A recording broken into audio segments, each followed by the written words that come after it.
A very good afternoon, friends. My name is Dhanunjay Reddy, and today we are continuing with our discussion that we have stopped the previous day. In this lecture, I am going to discuss the remaining schools of theories of international politics, that is, the liberal theories of international politics.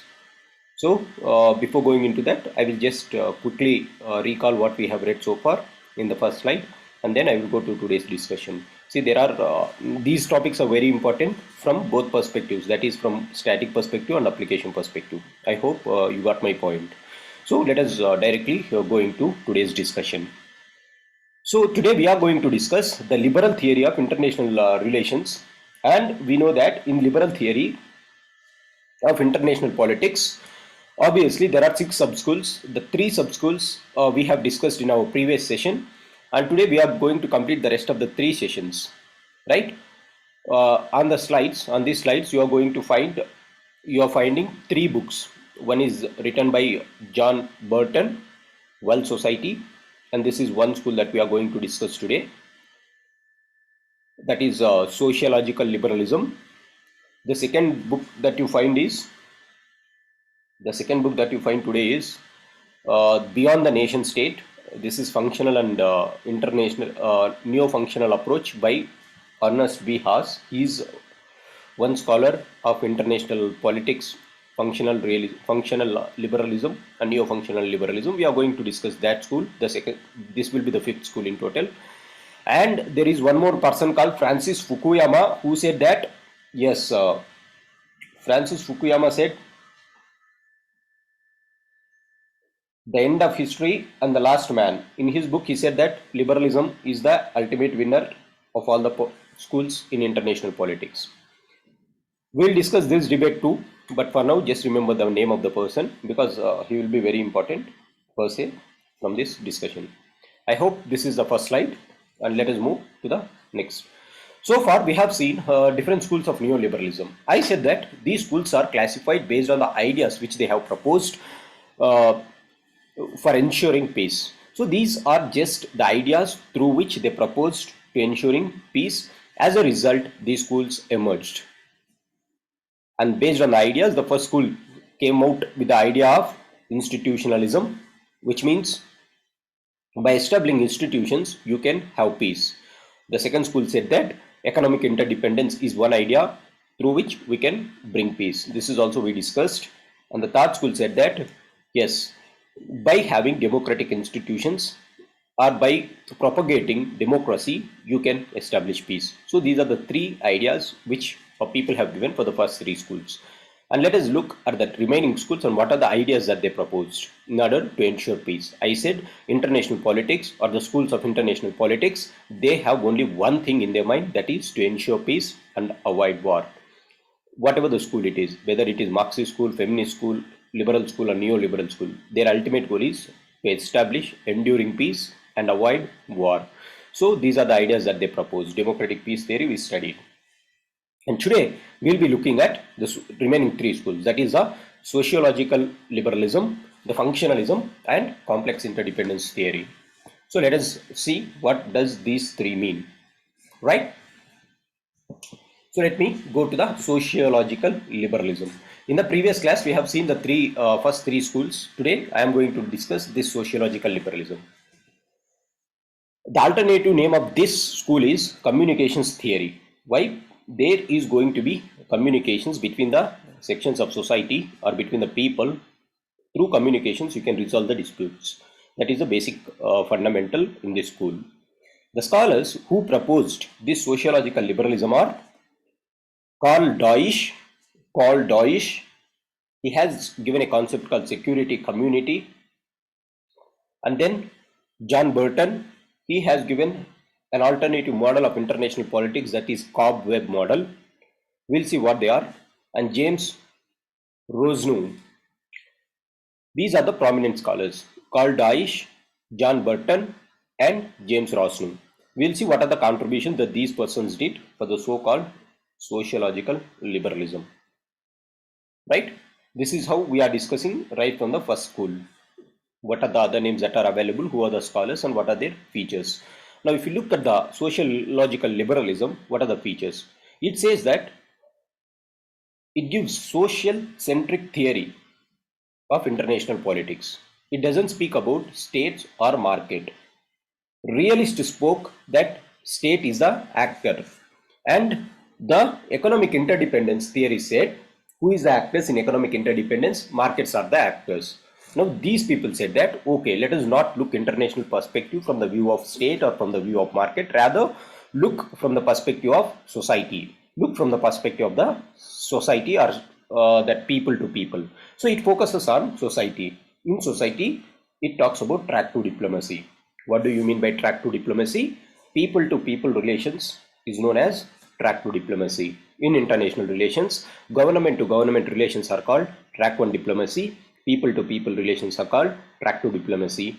Business to business relations are called track three diplomacy. So this is focusing on the track two diplomacy, which means people to people relations. So social, why we call it as social?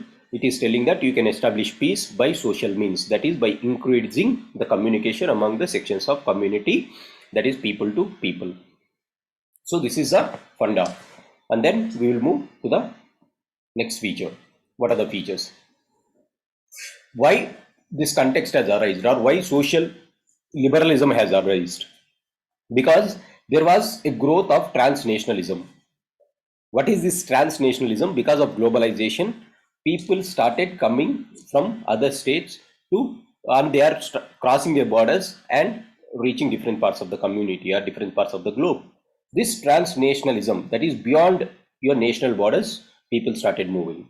For example, there is one NGO called Doctors Beyond Borders, right? This NGO tries to ensure good health for sections of community across the globe. So they are these transnational actors like NGOs, MNCs, TNCs, transnational corporations. So these are the institutions which are playing a vital role, and the increased role of these civil societies or NGOs have become a social norm, or this has become a social norm, and with this played a very important role for the rise of sociological liberalism.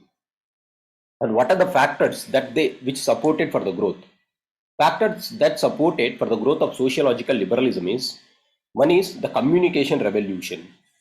Communications were revolutionized, after 1990s or after 1995, information communication technology has emerged itself from a very low scale to a very high stage. Today the world is revolving around ICT, international communication technology. This communication theories, communication revolutions has helped people to connect very easily. People staying in one part of the country or one part of the globe are easily connected to the other part of the globe through this communications revolution. And revolution in transportation, this is also one sector which facilitated people to people interaction. And the economic interdependence is one more thing which has helped people to stay together.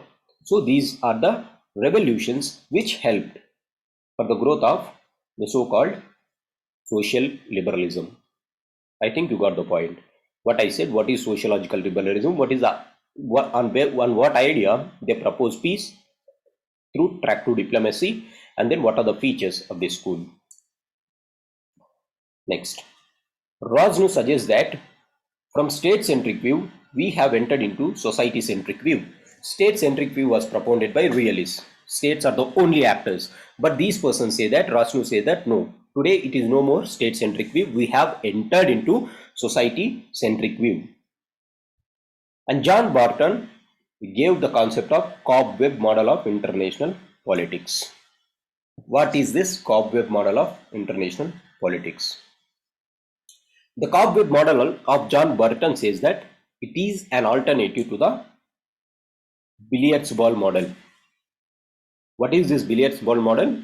We have seen in our first class itself, in Westphalian world order, the world order was like a billiard board model. What do I mean by billiard board model? This is like a game of billiards where every state is like a freestanding billiard balls.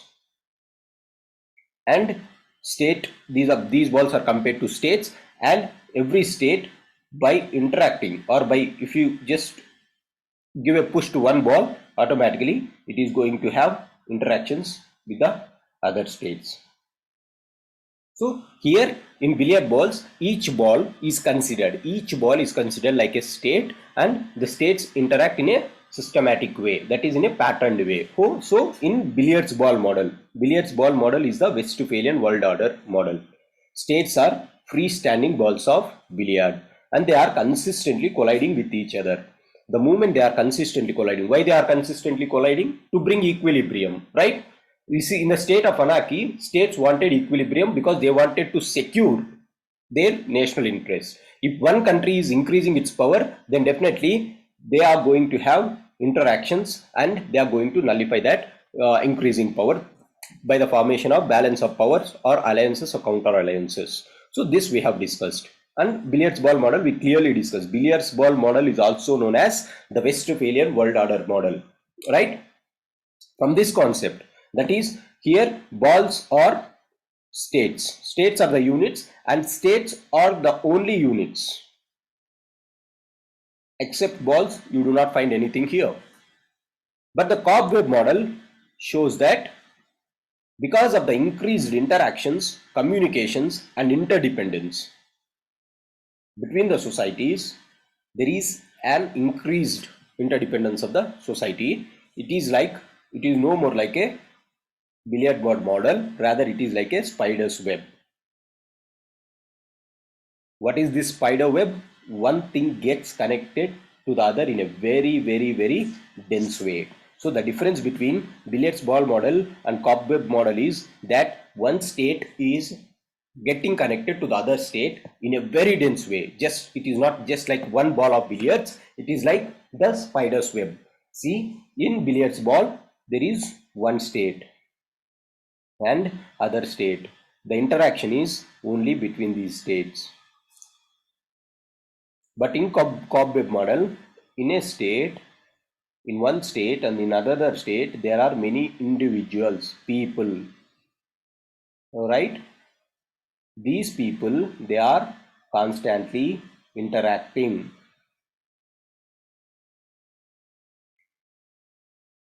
Everyone is interacting with everyone.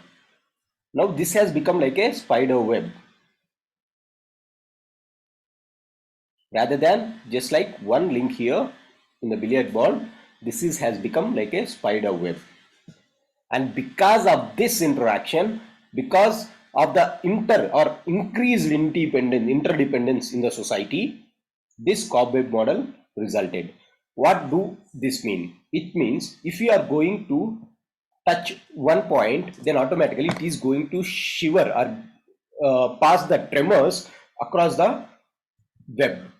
Which means if you are trying to disbalance the harmony, or if you are trying to disbalance the existing system, automatically it is going to have a huge impact on the entire structure, on the entire web. Remember the spider's web. If you are going to touch one spider web, the spider web is going to tremor, right? That is the model. So he says that today we are no more in a state-centric view. Rather, we have turned into society-centric view.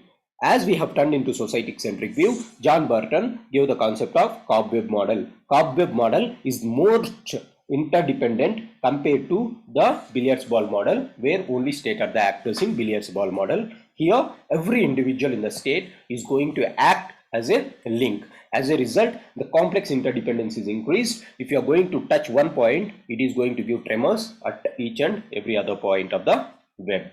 So this is known as the cobweb model. This is previous year question, difference between billiard ball model and cobweb model. I think you got the point. Now, let me explain whatever I read. State to state interaction earlier, right? In billiards ball model.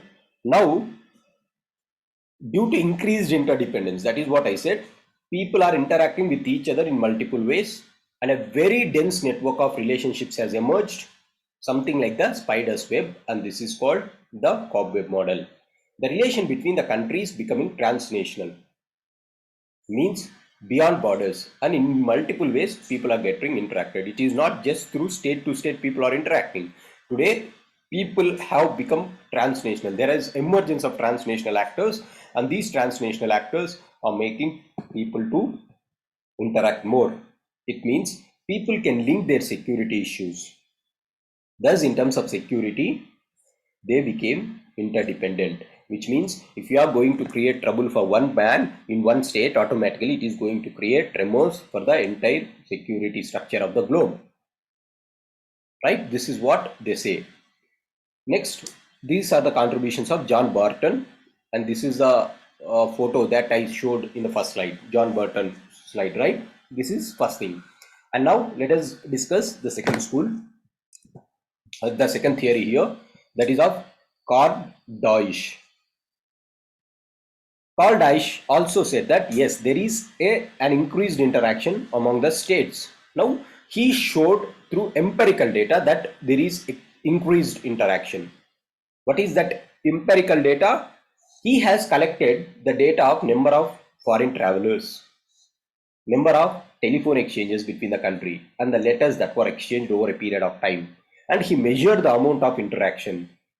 And then through this empirical data, he proved his fact that, okay, we are not telling that out of some imagination, but theoretically we are proving it through the data. This is the number of travelers over the period of time across the globe where they made international travels, and these are the number of telephone exchanges across the countries and letters exchanged.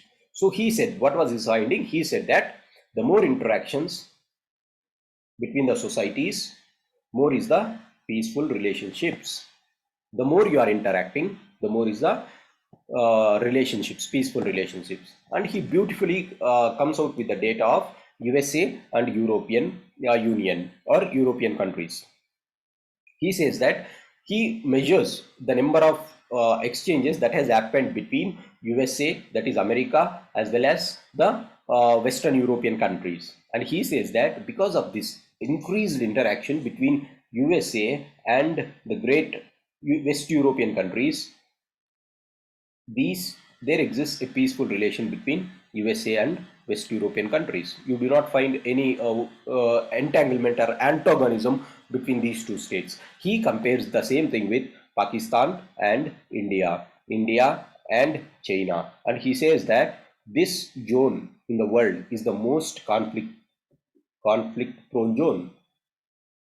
The reason is the number of interactions are very, very less between these two countries or between these three countries. So they say that in South Asia is the most vulnerable zone for wars compared to other parts of the world.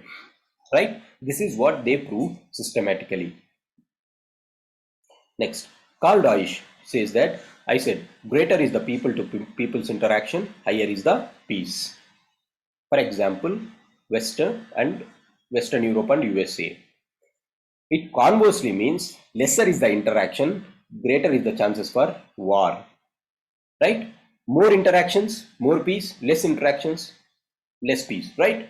Directly related. Examples, India, Pakistan, India, China. I think you got the point. So he suggests that when there is a greater people-to-people contact, it results in the emergence of security community. Security communities are going to get emerged when there is people-to-people's interaction. Now we have to see what is this security community of Karl Deutsch. Karl Deutsch says that it is an alternative to security dilemma. Security dilemma we have read, right? Security dilemma arises because of anarchy, and in a security dilemma, one state becomes the cause of threat for the other state. Right? When there is anarchy, when one power is increasing, automatically it creates security dilemma for the other country, and the other country starts expanding its powers, and that becomes the cause of war. So anarchy is the cause of war there. But he says that alternative to security dilemma, we should have security community. What is this security community? It is when the people of two or more states do not see each other as a source of threat. Like this, they are not going to see one another as a source of threat. Rather, they believe that they have a common threat. Right? They see that we do not have independently, we are friends. We do not have independently any security threat. Rather, we have a bigger enemy to fight together. For example, say France and Germany, until the time of Second World War, France and Germany were very, very antagonistic and they were enemies. But post Second World War, they have changed up. They have ensured this security community, that is people to people's interaction increased. As a result, they stopped seeing one other as security threat, but together they started seeing USSR as a threat. Post Second World War, this is what security community is.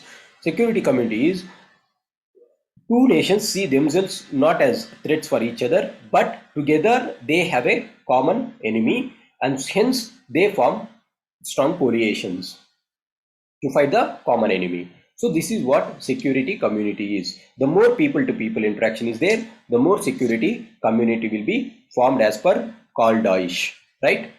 Next, the examples of security community are USA, Canada, right? We never see USA and Canada quarreling with each other like India and Pakistan or India and China, right? Why? Even though they are neighbors, there exists security community. The same thing applies for USA, Canada, and Western European as a security community. Why this is there? Because high level interaction is there. Why today there is no good interactions between, there is no security community between India and Pakistan? Because we do not have people to people interaction. Many Indians feel that okay, Pakistanis are not good human beings, and the same conversely apply to the Pakistanis also. They think that okay, Indian citizens are their enemies. Why this is there? Because they do not meet, they do not exchange culturally, they do not exchange their views. The moment people starts meeting, exchanging their ideas, then they will come to know about each other, and then that will be the point of resolution of our disputes. So as long as the political leaders are trying to interact or keep away the people from one another, obviously security communities are not going to develop. And then one nation becomes a security threat to the other nation. So this is the example. I hope you got the point. So far I discussed the cobweb model, and then I discussed cobweb model, and then I discussed this security communities and the Carl Deutsch principle of greater interconnectivity, right? This cobweb model was given by John Barton, right? So far I discussed this in social liberalism. I think you got the point. Next, Dr. Manmohan Singh, he has a vision for the subcontinent. He said that yes, I do have a vision for the subcontinent. Vision for subcontinent. We will see what is his vision. Now, Dr. Manmohan Singh's vision for subcontinent is that subcontinent has to become borderless, just like the European Union community. His famous quotation for security community is, we should have a system where we can have the breakfast in Kabul, lunch in Lahore, dinner in Delhi. This was a famous statement. You have breakfast, we should have breakfast in Kabul, lunch in Lahore, dinner in Delhi, which means that this is how you can establish security communities, and this is how you can enable peace in the subcontinent. What a vision, right? And this is the way our forefathers have been living in this continent. Manmohan Singh says this is how our forefathers used to live. It is only after the 1940s or 1950s, after the colonial rule, we started differentiating ourselves.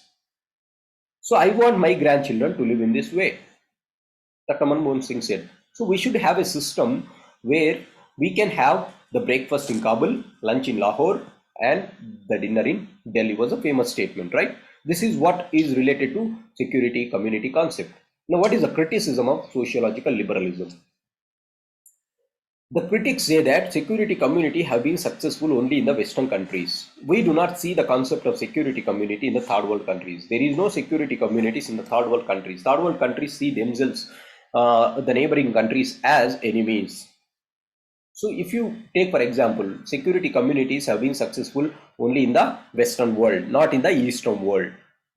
It is successful only in the Western countries. So it is very difficult to form a security community between Pakistan, India, and China.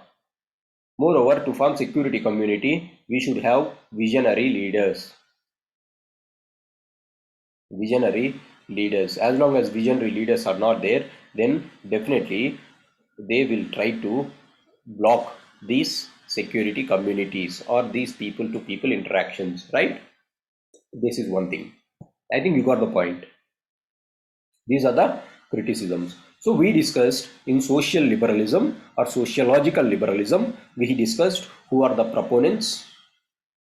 This theory is also known as communications theory, who are the proponents, and then we discussed the three proposals, that is Cobb-Webb model, the security communities, Manmohan Singh's vision, and the criticism of sociological liberalism. This is the fourth school of liberal neoliberalism, sociological liberalism, right? We are going to the fifth school, that is functionalism. This functionalism is known as regional integration theory. What is the idea which it proposes to establish peace? It says that if you promote regional integration, you can promote peace. Peace is not anywhere. Promote the regional integration. For example, strengthen the SAARC in South Asia so that you can establish peace in the entire region. SAARC, you strengthen the SAARC community or SAARC in South Asia, then there will be a peaceful existence in the region rather than that region to become a very conflicting point of war. So the concept is, in order to establish peace, you should have regional integration. That is called regional integration theory. That is why it is called regional integration theory. And it is based on the experiment of European Union. These scholars studied that European Union was very successful because they have established the concept of security community. Sorry, they have established the concept of regional integration. As a result, EU is the first and most successful example of functionalism. EU was very successful, and this can be considered as the first and the best example of regional integration theory. And this theory is also known as piece by pieces approach. We'll tell what is piece by pieces. Piece by pieces is a very important concept of functionalism. Piece by pieces. What is this piece by pieces model? Right? We should know what is this piece by pieces model. Right? The proponents of piece by pieces model is David Mithrani. David Mithrani is the scholar of functionalism, and he has given the concept of piece by pieces, and he has studied the European Union and said that through regional integration you can establish peace. That is why this theory is known as regional integration theory. Now, what is David Mithrani talking about? He is talking about establishing a global confederation. Confederation is a union of small states or the states in a region. You have to have in South Asia go and form a in the globe form a global confederation, which means you establish a common authoritative point for each and everything, that is America, Canada, USA, India, Pakistan. You mix all these things and make one entire global confederation. Then the moment you are establishing one entire global confederation, automatically you are going to establish peace. So global confederation was the idea of David Mithrani, and through this global confederation, by establishing one common authority at the global level, you are going to eliminate the chances of war and increase the chances of peace. And in the global organizations, regional organizations has to be like loose federations. Like, say for example, European Union is one community, SAARC is other community, ASEAN is another community,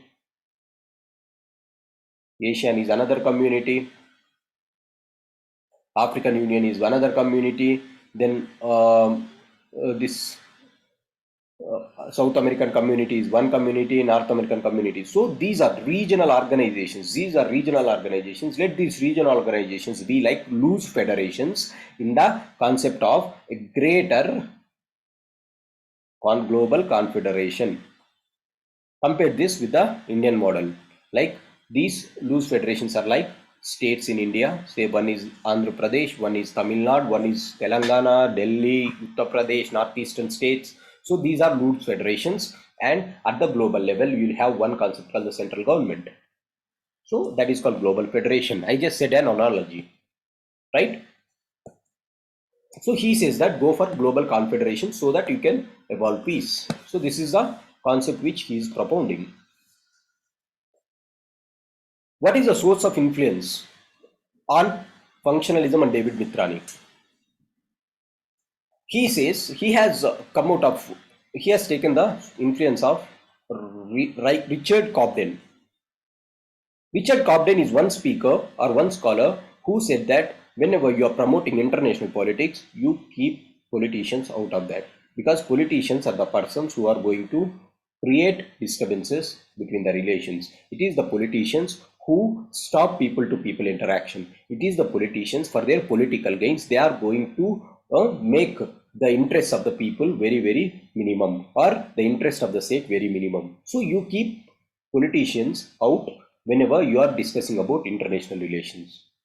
And he says rather than including politicians, you include other communities like businessmen, business to business interactions, you include economic interactions, you include scientists, you include technicians, you include engineers, you include doctors. So the professionals has to be, the professionals of each functional specialization has to be increased so that they should build the relations. Say for example, today we are facing COVID-19 crisis. How that crisis can be best solved, not rather than people, politicians interactions, make the doctors in each and every country to interact. These are the functionals, specializers, right? These are the professionals in that function, that is the medical faculty.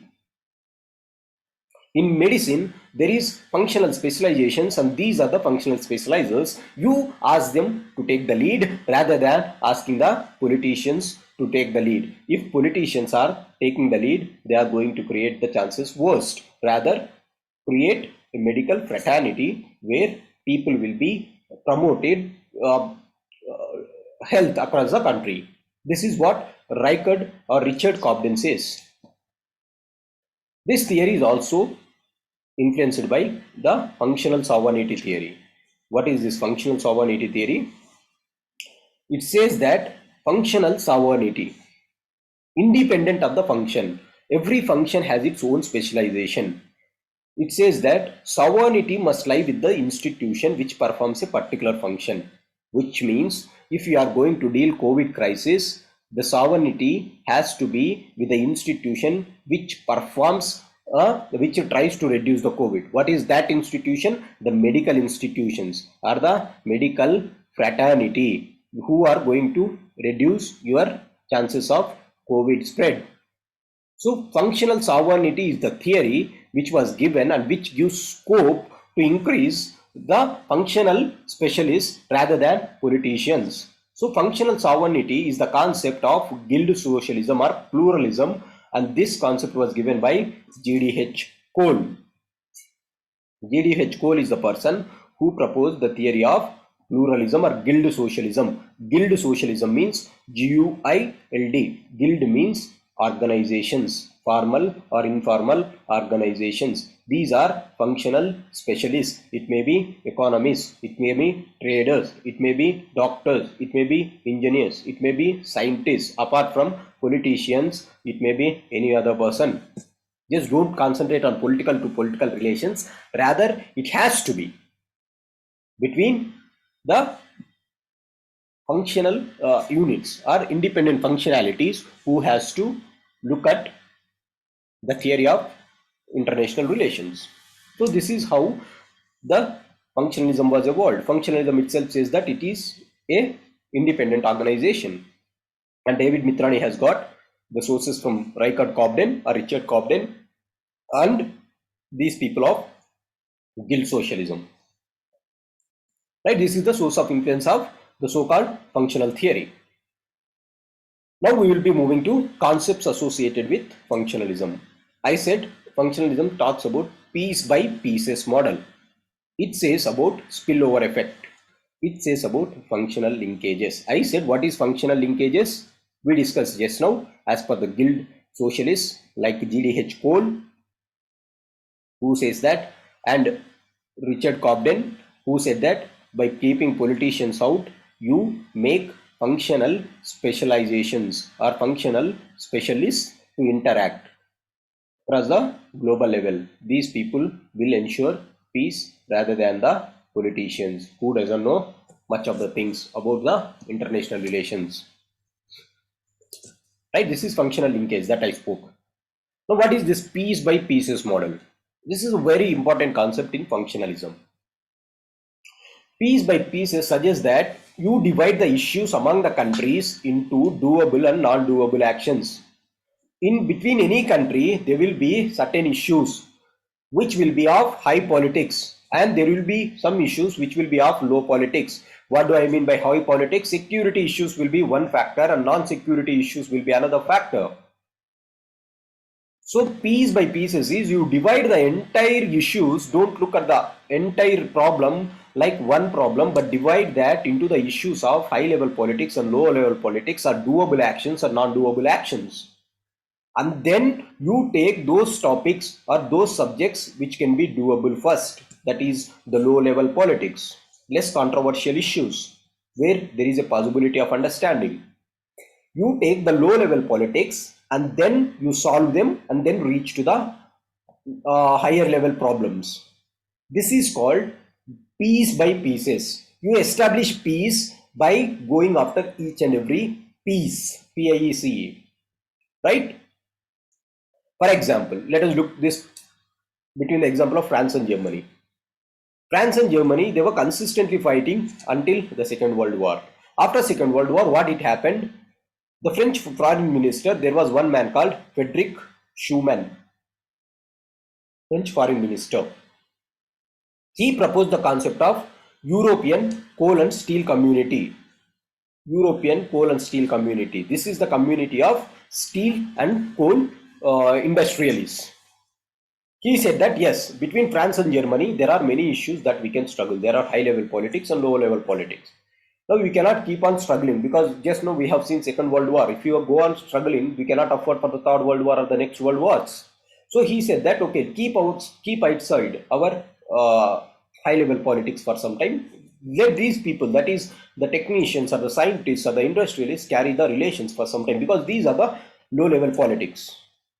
So he has given the initiative to technicians and scientists by keeping politicians away as per the Richard Cobden model. And he said that yes, this European community which was formed in 1960s, it turned out to be an European Union, and today European Union has no wars because they started with industrialists, and then this is low level politics, and then they moved to high level politics. So the moment you are establishing or solving the low level politics, it acts as an incentive to solve high level politics. This is called piece by pieces model. Let me tell you one more example by taking the issue of India and Pakistan to understand very clearly. Between India and Pakistan, there are a host of issues. The issue may be of Kashmir, the issue is of Siachen glaciers, Sar Creek issues, water issues, terrorism. Right? Everything is an issue between India and Pakistan. And today, we are looking between the India and Pakistan as an antagonist. They are looking at India and Pakistan as antagonists. The reason is they are not concentrating on high level politics and low level politics. Entire thing is about border security. Entire thing is about terrorism. So the prominent issue among them is Kashmir. Kashmir is the boiling point between the two issues. As long as you are focusing on the Kashmir, you are neglecting the rest of the things. So these theories, the functional theories, say that you go by pieces model. That is, Kashmir issue is the major issue. As there is no progress on Kashmir, the progress on other issues is stalled, right? As there is no progress on Kashmir, the progress on other issues were stalled. So what they said during the time of Vajpayee, they come with the concept of composite dialogue. What is this composite dialogue? They said that, this composite dialogue took place in 2+6 format, which means they divided the entire issues into 2 are very high political issues and 6 are low profile or low political issues. The high level politics and low level politics, that is low level politics, which are very subtle. which do not attract much media attention. There are 6 issues like this. You just give focus to this low level politics, which are very subtle to solve. And this doesn't require media hype, or this doesn't require waging war or going to exchange of words between each and everyone. So during the time of Vajpayee, they came up with the dialogue of composite dialogue, where the entire host of issues were divided between India and Pakistan into 2+6, where 2 are very high political issues and 6 are very low political issues. By solving the low political issues, that is 6 issues, then we can focus on the remaining 2 issues. We can solve them as the time permits and as our relations increase between the 6 models. And they said that we do not take all the issues at one go. We compartmentalize the issues and take the issues of low politics first. So don't take all the things at one go. Compartmentalize the issues and take one point at a time, solve them, and then move to the next difficulty level. In case of India and Pakistan, it is called doable and non-doable issues. Right? This is called the piece by pieces model approach. What these people are suggesting: don't consider the problem as entirely one thing. Take few areas where it can be understood very easily, and then move to the next point. That is 2+6 dialogue of composite dialogue of India that was proposed by Mr. Vajpayee. And then this was a policy which we have to adapt in order to have a good relation with Pakistan. The moment you are going in this approach, then it is going to have one effect called spillover effect. What is this spillover effect? The moment countries cooperate in one another, they understand the benefits of cooperation, and this is going to prepare ground for cooperation in another area. The moment you are focusing on the low level politics, and if you are solving the low level politics, people understand, or the states understand, okay, what is the benefit that we are going out of this cooperation, and then they start cooperating to the higher levels. So this is called spillover effect. That is, cooperation in one area will teach or will have a spillover effect for cooperation in another area. This is called spillover. Yes, I am getting cooperation, and this will have a good effect on the other areas. And this will create a conducive ground for extending cooperation in another areas also. This is called spillover effect. We are having a conducive ground for exchanging cooperation in another areas also. Right? This is spillover effect. And functional linkages, I said. Functional linkages means once we start cooperating in more and more areas, this will increase the interdependence. Over a period of time, this interdependence will grow to such an extent that it will become difficult for the countries to break the relations to go. Functional linkages. You establish functional approach. Right? European steel community, coal community. Slowly, you reach to politicians, high-level politics, international relations, or foreign policies. So this is what the thing is. Right? I think you got the point. Functional linkages. So these are the 3 things which are the concepts in functionalism. I said so far functionalism, they said that the idea is to have functional linkages. The idea was given by David Mithrani, and he was influenced by Richard Cobden, who said that we have to keep politicians out and we have to give functional specialists in order to interact with each other, so that they can form a good ground for interaction and they can form a base for interaction. The moment they are forming the base, then definitely this is going to have a spillover effect. And they also suggested 3 things. One is piece by pieces model, which means don't go for solutions at one go. Divide or compartmentalize the issues between high level politics and low level politics. Solve the low level politics, then move to the higher level politics. The moment you are solving the low level politics, definitely it is going to have spillover effect on the higher level politics. For example, between India and Pakistan, there was one dialogue called composite dialogue of Mr. Vajpayee, who said that the entire issues between India and Pakistan can be divided into 2+6, where 2 are very high level politics like Kashmir and terrorism, and the 6 are very low level politics that we can solve very easily. The moment you are solving these 6 issues, then definitely it is going to create a very good impact on India-Pakistan relations, and this is the approach of the functionals, or David Mithrani's idea. I think it is very clear. Now, after functionalism, there is a sub-school of functionalism called neo-functionalism of Ernest Haas. If you remember the first slide, this is there I have kept one book of Ernest Haas. right? He was a neo-functionalist scholar. What he says is how neo-functionalism differs from functionalism is it is more pragmatic in its nature. How it is pragmatic? Neo-functionalism says, okay, it is very difficult to go for confederation at the global level. You remember the confederation that I said. Every regional organizations has to be loose federations. Like SAARC is one country, one regional organization. North Africa, African Union is one union community. European Union, Asian, North American community, Oceanian community, and then you make into a global federation. This was the idea which was given by Mr. Global Confederation. This was the idea of David Mitrani, right? Mitrani gave this concept. But these people, Ernest Haas says it is very difficult to have the global confederation. So just don't think about global confederation, be more pragmatic and think about at the regional level. First form regional cooperations and then you can think about the global cooperations. At the same time, Mitrani said, and Mitrani clearly said, he followed Richard Cobden's model and said you have to keep politicians out. But Ernest Haas says, yes, you might keep politicians out, but every time keeping politicians out would not result in a positive way or optimistic way.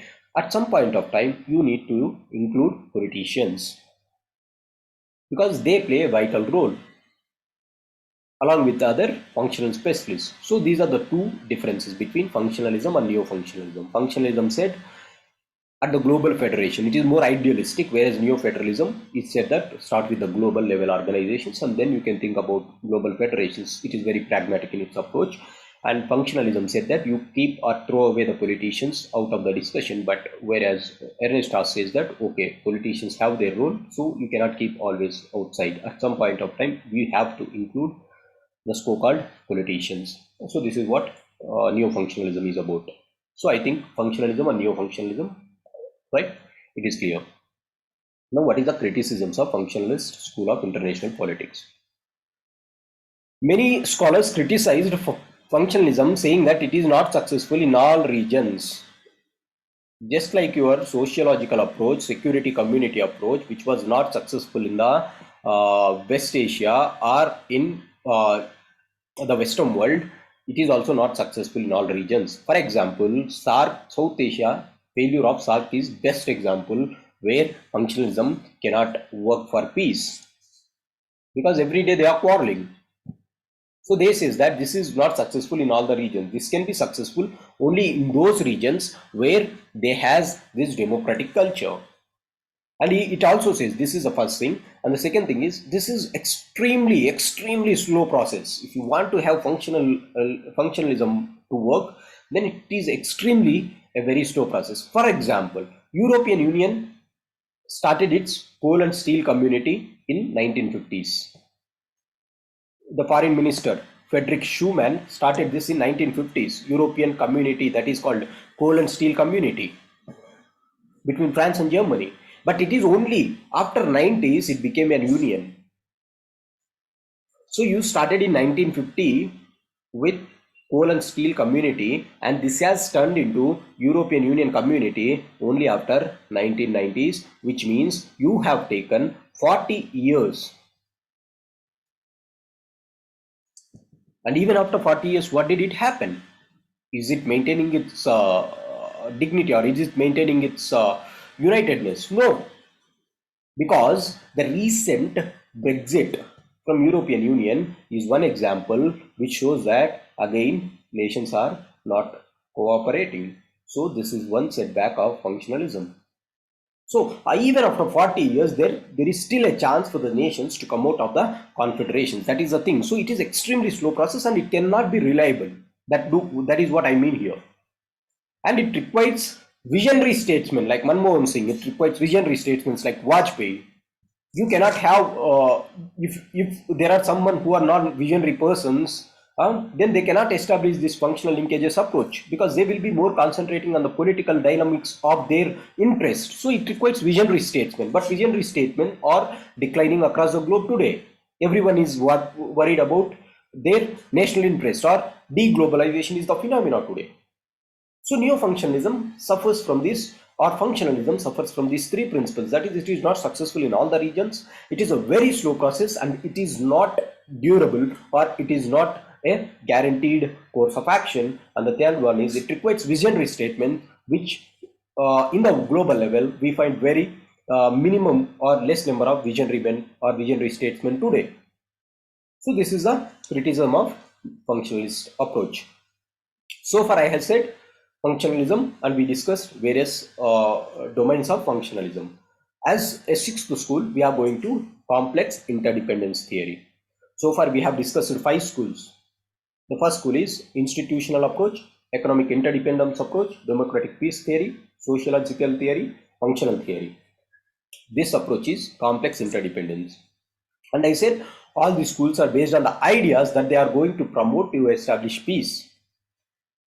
This complex interdependent school is the only school which doesn't propose any idea. It is not going to prescribe an idea how to establish peace. Rather, it is just a technical way which is proposed to say how the relations between the countries are existing, which means in real terms, it is not a school which proposes peace. Rather, it is just complex interdependence gives an idea how the relationship between the countries is as of now. I think you got the point. The 5 schools, they gave an idea, right, on how to approach peace, but this doesn't give any idea. It just is how is the relation between the countries. It is a complex interdependence is a term or a word that we use to express the linkages between the countries. So it is a liberal school. It does not suggest or prescribe any formula for peace. That is what I said. So it is a descriptive theory and not a prescriptive theory. It doesn't prescribe anything. So it is not prescriptive, rather it is descriptive. What do I mean by descriptive? It describes the relations between the countries. Right? What does it describe? It is the best description of interstate relations at present. Whatever the relations across the countries are present, we can describe these relations as complex interdependence, and this is the best way to define. For example, if you say, if someone asks us, how can you describe the relation between USA and China? We say that it is a very complex interdependence.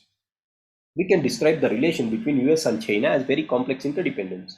Similarly, we say the interactions between India and China, India, US, Pakistan, India, still as complex interdependence. There are multiple factors where we are cooperating and multiple factors where we are conflicting. So this is like complex interdependence. It is not always an interdependence which is beneficial, but at times, yes, this interdependence has its advantages, its disadvantages. We are quarreling, we are living together just like in a joint family, right? This is what complex interdependence is. At times we quarrel, at times we cooperate, at times with conflict. Conflict and cooperation is a basic theme today that is existing in the country, and that is why we say, whenever we say the relation between one country or another country, we say that is complex interdependence is the norm of the global order today. Just it describes, it is not going to tell you any theory on how to avoid war or how to establish enduring peace. Now, what is complex interdependence? Complex interdependence is different from simple interdependence.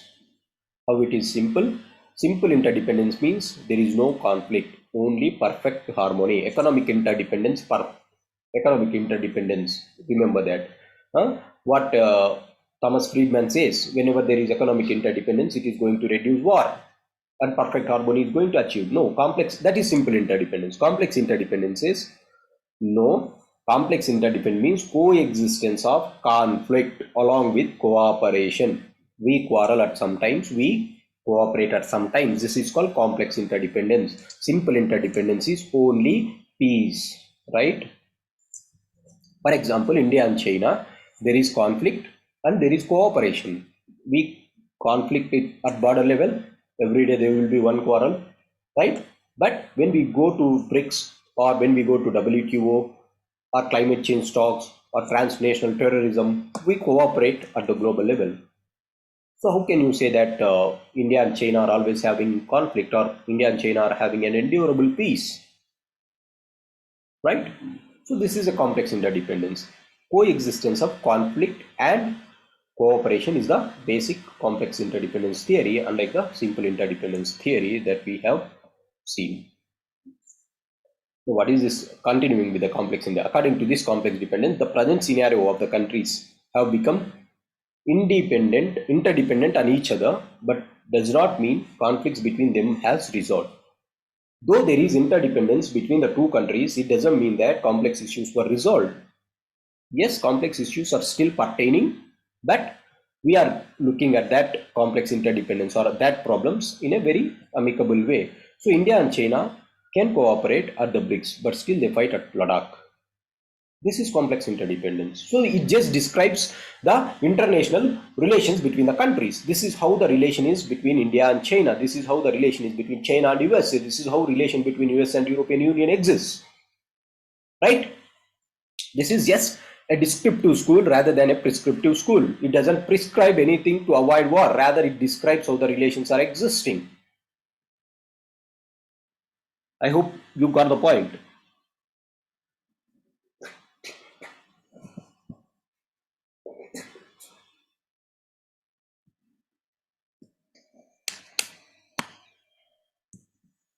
Right? Let's move to next slide. So complex interdependence is a state of relations which compels the two countries to love each other. Otherwise, they would hate each other. Yes, at times they hate, but definitely they have to love each other because they have some complex interdependence theory or complex interdependence on them. If there is no complex interdependence, if there is just interdependence, they either hate each other or they either love each other. But they always, in the place of hate, they always have choose for loving, right? Thus, complex interdependence is an example of neoliberalism. It is an example of neoliberalism and it integrates certain aspects of realism to the liberal framework. It is considering the realist aspects as well as the liberal framework. That is, conflict is the realist aspect, cooperation is the liberal aspect. It is combining both and it is saying that complex interdependence is an example of neoliberalism which makes liberalism to be more realistic. It is making realism, that is, cooperation can conflict exist in complex interdependence. As a result, it is more liberalism looks like more realist. Otherwise, liberals always speak about cooperation, peace, right? Whereas realists always sees conflict, right? There always exists conflict. We cannot cooperate each other. But this is a theory which makes a common ground, which uh, which makes both the bodies to come at one point together and then look at the global relations. This is what complex interdependence is.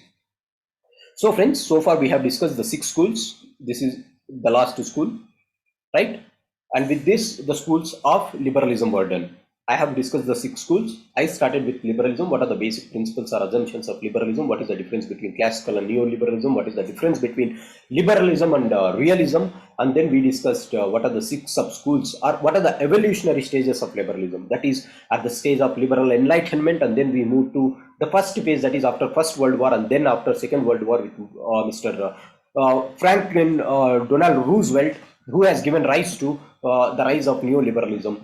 And in that neorealism, we have seen 6 sub-schools, starting with institutions, then we have seen economic interdependence and democratic peace theory in the last class, and today we have seen 3 more schools, that is the sociological liberalism, and then we have seen the functionalism, and in that functionalism we have seen what are the various segregations such as piece by pieces model, spillover effects, and functional linkages. And then we have seen one concept in functionalism, that is the neo-functionalism. And then these are the 5 schools which were propounded or which have given theories to establish peace or ideas to establish peace. In the 6th school, we have seen one descriptive school, that is complex interdependent school, which doesn't propose any idea, rather it describes how the relations are. As such, it is also one theory which makes liberalism to be more realistic, or liberalism to move towards the realistic aspects. So these are the 6 sub-schools that we have so far discussed. And today, continuing with this, these are the 6 schools in liberalism. We are done with the second school of liberalism.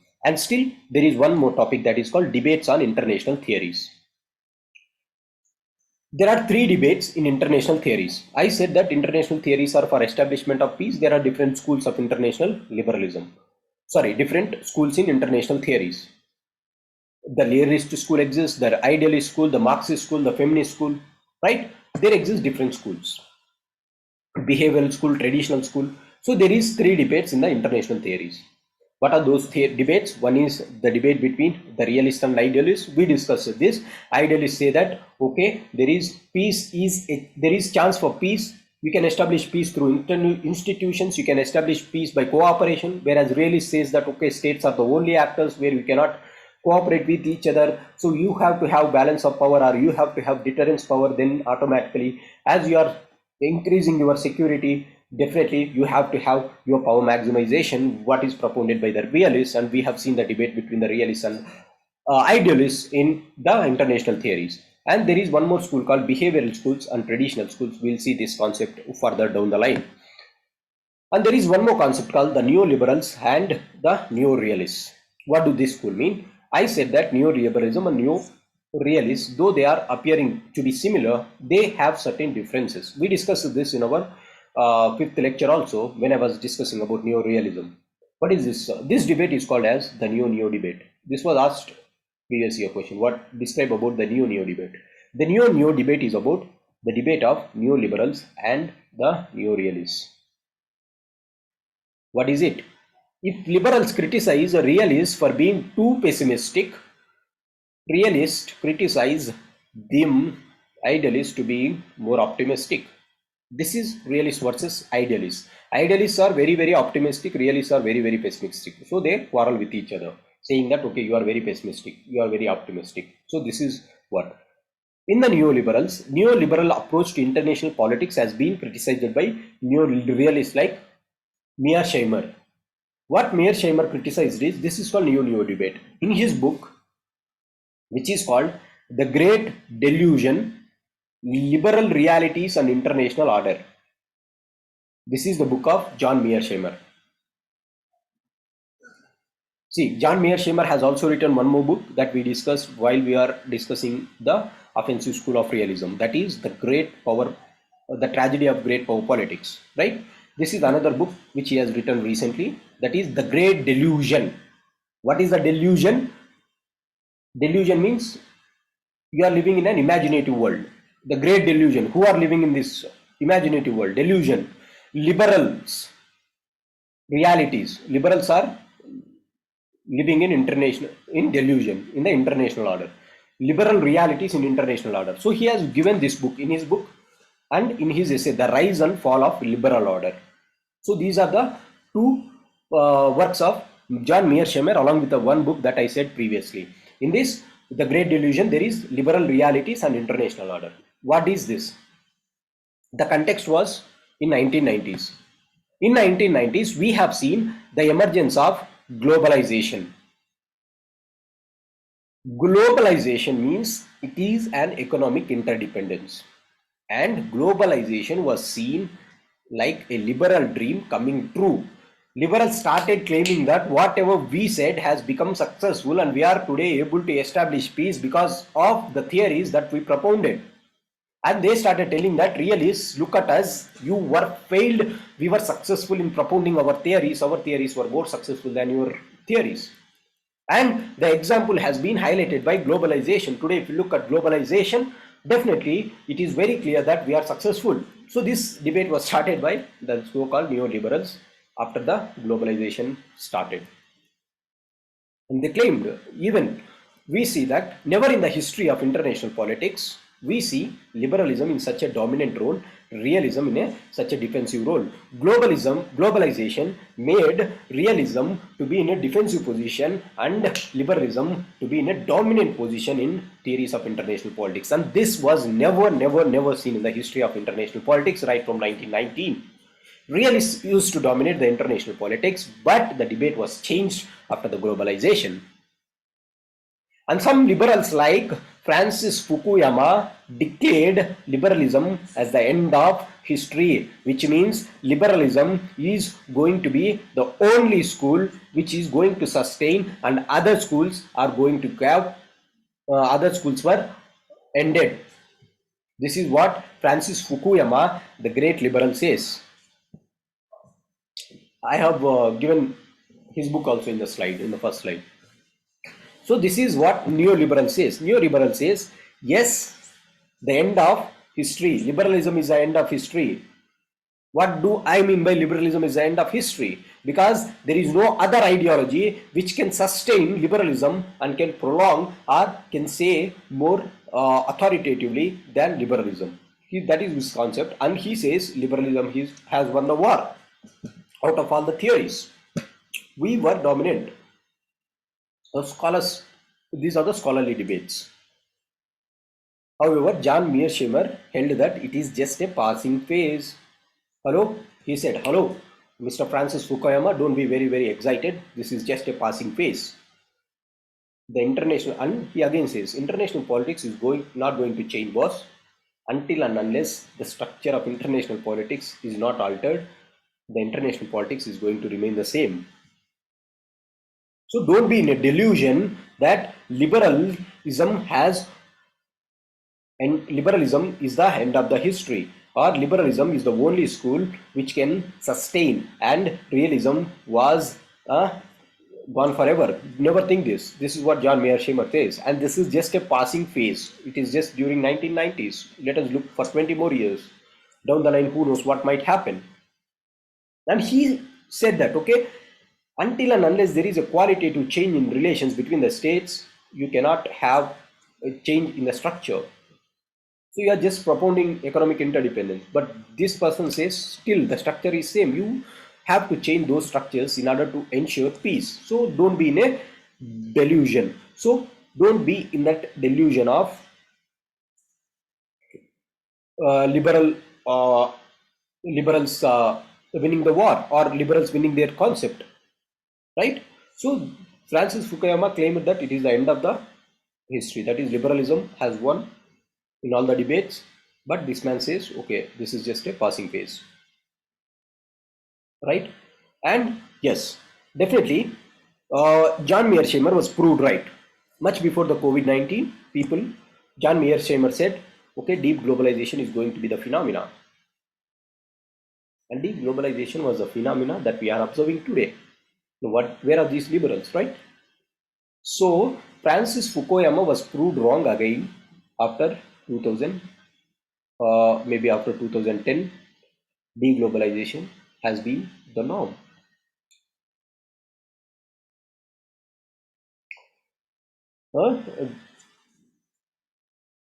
Deglobalization has been a buzzword across the nations in the globe, and the rise of right-wing politics across the globe, like Donald Trump in America, Narendra Modi in India, in France, you see everywhere, France, Germany, you see the rise of rightists, and they are speaking about deglobalization. They are saying America first, India first. This shows that today the cooperation again started to decline, and the priorities have been increasing to the national level. So we are retreating from the phase of globalization, and this shows that we, the liberals, again had this challenge of passing phase. And this proved that, as Mearsheimer said, that this is just a passing phase. Yes, liberalism, globalization was until 2020 or 2010, it worked very well. After 2010, globalization was not quite successful. Right? This is what I mean. So this is the passing phase. Though this is called the neo-neo debate. Neo-neo debate is between the Francis Fukuyama and John Mearsheimer. Francis Fukuyama said liberalism is the end of the history, whereas John Mearsheimer said that it is just a passing phase. Don't feel happy or celebrate before thinking or before looking at the events further. So this is called neo-neo debate. These are the debates that we have. Right, friends? This is what the discussion is. The 6 schools and the great debates that exist between the schools. And I have given I have written everything here just to compare, or these might be the points that we have to remember when going to the examination hall. One is the 6 schools of liberalism, neoliberalism. First school is liberal institutionalism. I just have a quick recap. Liberal institutionalism, it is based on the domestic politics, right? That is what we said. Just like looking at the domestic politics, these persons thought that if you have an institution like states, then definitely it is going to help. The proponents are Woodrow Wilson, Joseph Nye, Robert Keohane, and Stephen Krasnow. Right? These persons, they have written a book called Power and Interdependence. And what are the basic assumptions or basic features? Woodrow Wilson said that institutions are going to turn jungles into Jews. Platforms, these institutions act as platforms for discussion, and they frame new rules and norms, and they act as incentives, and then it is easy to compliance, because once the states are uh, going to give or pledge before every other country, then definitely compliance increases and difficult to take commitments. So these are the features that we discussed. And then what is the criticism? Cooperation. States cooperate only when it is beneficial to them. This was a criticism by realist criticism for liberals. And then they said that great powers disobey the laws, and this disobeying is clearly seen by China not following the order of permanent order of arbitration. This is what we discussed in brief. I am giving a summary. So this is the first school. The second school is economic interdependence theory. This is also known as the golden arches theory. Remember the McDonald restaurant restaurant logo, right? The proponents are Thomas Friedman and Richard Rosecrans, right? Thomas Friedman said, yes, McDonald's, two countries which have McDonald chain never go for war. And Richard Rosecrans has given the idea of trading state concept. What is this trading states? State has to concentrate on economy rather than on military expenditure if they want to gain, if they want to have interdependence. And people prefer burgers rather than standing in lines at the borders. This was the famous statement of Thomas Friedman. However, realists also said that, yes, like John Mearsheimer, they said that economic interdependence might be a reason, but still states will go for war whenever for their security dilemmas. That was they said. Economic interdependence cannot solve your problem. The third school is that we discussed is democratic peace theory, which is also known as the Republican peace theory, which was propounded by Michael Doyle and Immanuel Kant. Woodrow Wilson is also one person who has given democratic peace theory. Immanuel Kant, in his Perpetual Peace, has said that if there has to be a perpetual peace in the global order, then automatically we have to replace the existing monarchies in the European continent and then make them to be republicans. Otherwise, perpetual peace is going to be only in the graveyard. So until and unless you go for replacing the monarchies with the republicans, in that context, republicans means democracies. Now, republicans, this peace cannot be possible. So what they propose is, if you have democracy, then there will be public opinion. As public will be peace loving. There will be democratic culture. As they will be peace loving, then they will create pressure on the government not to go for the war.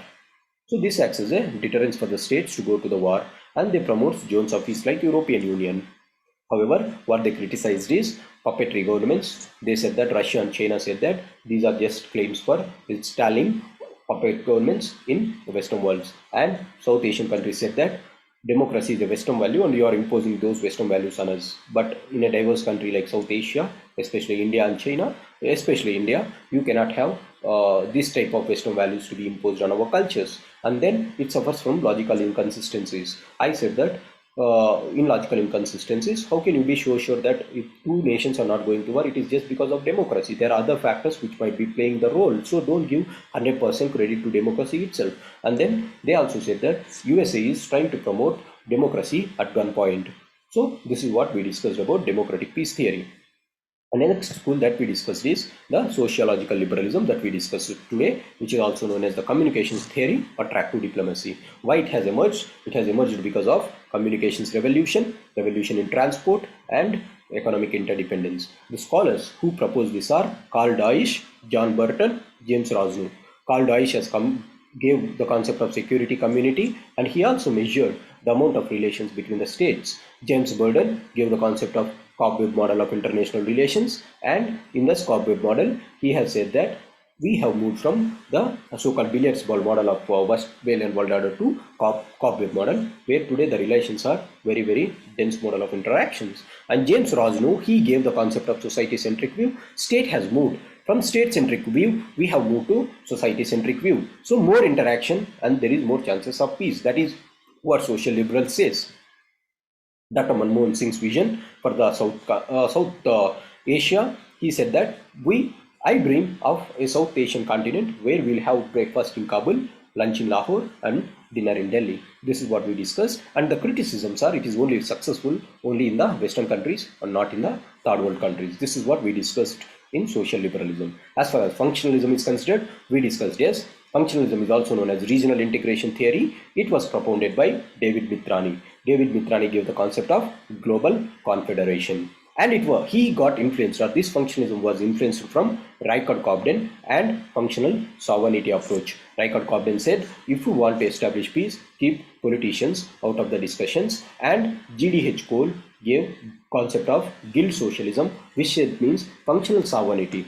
There will be functional specialists, you have to involve them in order to attain peace, and this is the only way in which you can establish peace. And then they also propounded certain concepts like piece by pieces, that is divide the entire actions between doable and non-doable actions, compartmentalize the issues, and then solve the low level politics first, and then move to the high level politics. Because the moment you go and solve the low level politics, you will have that spillover effect of cooperation, and then for the rest of the things it will become very easy. And then functional linkages is that involve only those people who have functional specializations rather than involving everyone. Then this concept again have one subcomponent that is called neo-functionalism. Neo-functionalism was proposed by Ernest Haas, which says that they are very pragmatic compared to the functionalists, and neo-functionalists say that rather than going for a very pragmatic approach, rather than going for a very idealistic approach, go for pragmatic approach, where it is very difficult to have global confederation as said by Mithrani, rather go for regional confederations. Then the second thing is it is always not advisable it is not always advisable to keep politicians out of the discussion. You have to involve the politicians at one point of time. That is the way where neo-functionalism has said, and they have suffered from certain drawbacks also. One is it is not successful in the Western regions, and it is not successful in all regions, and it is very, very slow process, and it requires visionary statesmen. It is very slow process. It requires visionary statesmen, and it is not successful everywhere. Right? This is what we discussed in the functional approach, and these are the drawbacks of functional approach. In the last school, we said that complex interdependence, this is not propounding anything for or any idea on eliminating wars and establish peace, but it is a descriptive school, not a prescriptive school. This describes the relations that exist between the states, that is conflict and cooperation, and then makes liberalism to look more realistic. These are the 6 sub-schools of neo-liberalism, right? That is what I have given here as a quick revision point so that you can remember all the things of this school. And as far as the other things that we discussed in liberalism is, we said that the other names of liberalism are, right? The other names of liberalism are the New World Order, or the Liberal World Order, Liberal Institutionalism, or Liberal Internationalism. We will also call this school as the Liberal Regime. So these are the different names for liberal school. In the end, we have also discussed about the debates. One is between the liberals and realists, and is neo-liberal and neo-realist. Neo-liberal, Francis Fukuyama said that liberalism is the end of the history, whereas John Mearsheimer said it is just a passing phase. By the end of 2010, the rise of right-wing politics across the globe, right from Donald Trump in USA to Narendra Modi in India, it is very clear that deglobalization has been the phenomena, and the rise for deglobalization is the norm, which shows that deglobalization with a decreasing cooperation between the states, liberalism is again challenged by the liberal approach. Liberals are again challenged by realists, and John Mearsheimer was proved right that in international politics there cannot be a continuity of entire things. Yes, until and unless the structure of the international relations is changed, we cannot establish peace. That is what we discussed so far. I think this is what we are done. So far we have one school, that is, so far we discussed the first school of international politics, that is the realist school and the liberal school. In realist school we have seen sub-schools, and liberal school we have seen sub-schools. And next we will be going to the next important school called Marxist school in international politics. This is also one important thing. I think you got my point. If you have any questions, you can post in the comment section. I'll try to answer them. And friends, this is what we discussed. I think you are very clear. If you like these comments or if you like these slides, please do subscribe to the channel and have a good day. Thank you.